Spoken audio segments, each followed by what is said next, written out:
The GalCom training facility on Kepler 442b hummed with the usual cacophony of 100 different species preparing for combat scenarios. Commander Zektar, a towering Valorian with chitinous armor plating and 4 muscular arms, watched the newest batch of interspecies special forces candidates with barely concealed disdain. His mandibles clicked in irritation as his compound eyes fixed on the smallest figure in the group. Petty Officer First Class Marcus Chen stood at attention among beings twice his size, his human frame looking almost fragile next to the hulking Krillian berserkers and armored Theknari warriors. At 5'8" and weighing barely 180 pounds, he appeared utterly unremarkable, a fact that Zektar was eager to point out. "Look at this specimen." Zektar's voice boomed across the training deck, his translator implant ensuring every species could understand his mockery. "Earth sends us their elite forces and they give us this? I've seen Terran younglings with more muscle mass." Several candidates from other species chittered, growled, or made whatever sounds passed for laughter in their cultures. Chen remained motionless, his dark eyes focused straight ahead, breathing steady and controlled. "Tell me, little human," Zektar continued, approaching Chen with predatory grace. "What exactly makes you think you belong among real warriors? Your species has been in the galactic community for barely 3 cycles. You lack natural armor, enhanced reflexes, or even basic combat adaptations. What could Earth possibly have taught you that we haven't already perfected for millennia?" Chen's voice was quiet, respectful. "Permission to demonstrate, sir?" Zektar's mandibles spread in what passed for a grin among his species. "By all means, Terran. Show us what makes humans so special." The Valorian gestured toward the combat simulation chamber, a 30-meter square arena equipped with holographic projectors, variable gravity controls, and environmental hazards that could replicate any battlefield in known space. The walls could shift between transparency and opacity, creating infinite tactical scenarios. "Standard elimination protocol," Zektar announced. 1 human versus our top 10 candidates from various worlds. Victory conditions render all opponents unable to continue combat. Use of lethal force is prohibited, but accidents happen in training. The other candidates exchanged glances, some amused, others concerned. Among them stood Gorak, a Krillian whose species was renowned for their berserker rage and nearly impervious hide. Beside him, the insectoid Vexni warrior Sistak tested her razor-sharp claws. The massive, rock-like granite guard Thumbore simply cracked his stone knuckles in anticipation. Chen stepped into the arena without fanfare. No war cries, no intimidating displays, just measured steps and controlled breathing. He wore standard-issue combat gear, tactical vest, helmet, and basic protective padding. No weapons were permitted for this exercise. "Begin simulation, urban warfare, Earth standard gravity," Zektar commanded. The arena transformed into a maze of concrete walls, abandoned vehicles, and scattered debris, perfect for ambush tactics if one knew how to use them. "Heartbeat 1, the horn sounded, while his opponents immediately began charging forward with roars and battle cries. Chen simply disappeared. Not literally. He had slipped behind cover with movements so fluid they seemed choreographed. "Heartbeat 2. The Valorian shock trooper Kexler rounded the first corner at full sprint, electromagnetic clubs crackling. He found nothing but empty air where the human should have been.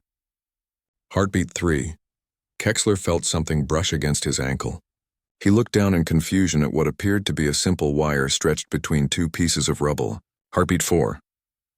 The Valorian went down hard as his legs tangled, his own momentum carrying him face first into the concrete.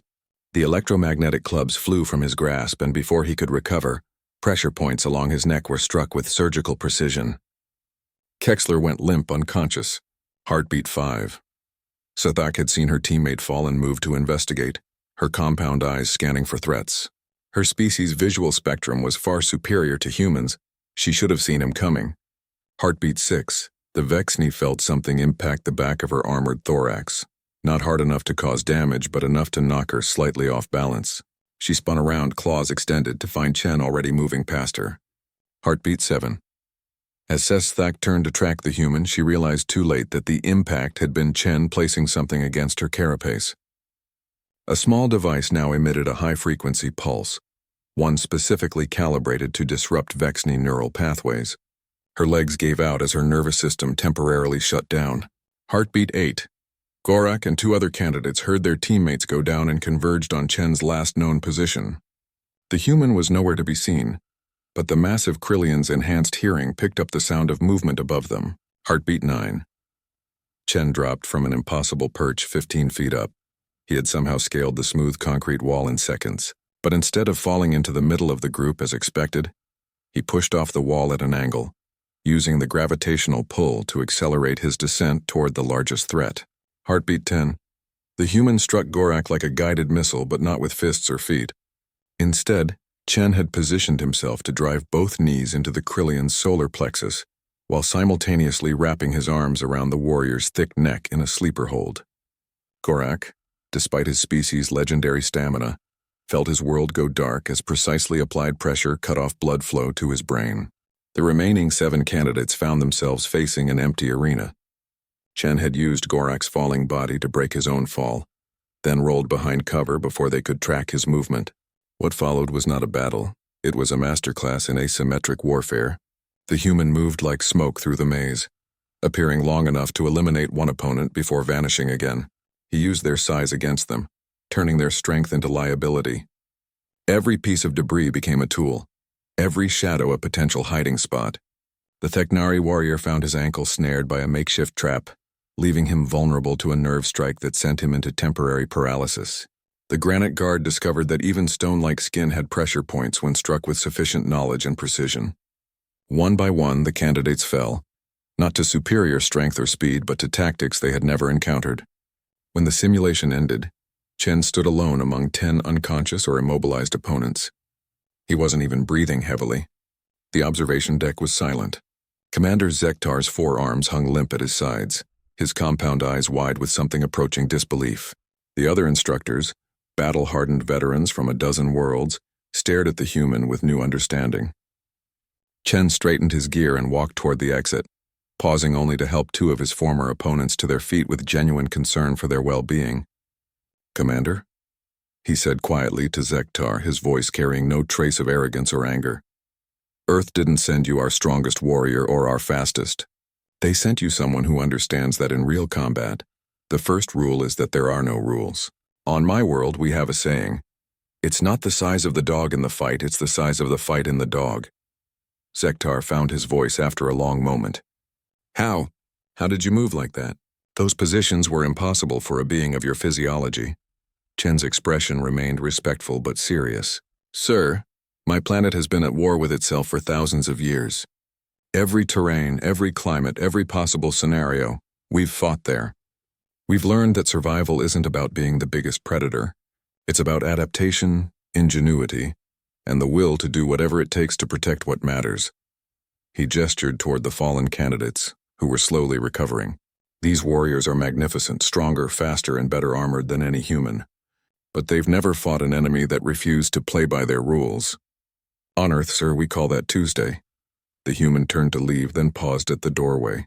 "Permission to request something, Commander?" Zektar, still processing what he had witnessed, nodded mutely. "Next time we run this exercise, let me work with them instead of against them. I think you'll find that humans make better allies than opponents." As Chen left the training deck, the silence stretched on. Finally, Instructor Velthar, a grizzled Centaurian veteran, broke the quiet.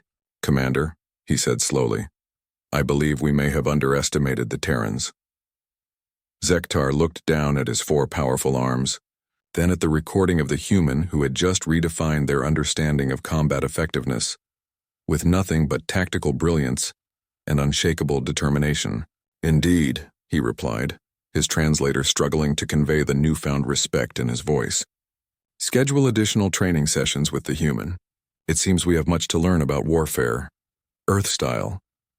In the medical bay, as the defeated candidates received treatment, Gorak rubbed his throat thoughtfully. "That human," he rumbled to his teammate, "he could have killed us all, couldn't he?" Sisithak, her neural pathways still tingling from the after effects of Chen's device, clicked her mandibles in agreement. "Without question. But he chose not to. Even when we mocked him, even when we underestimated him, he chose restraint.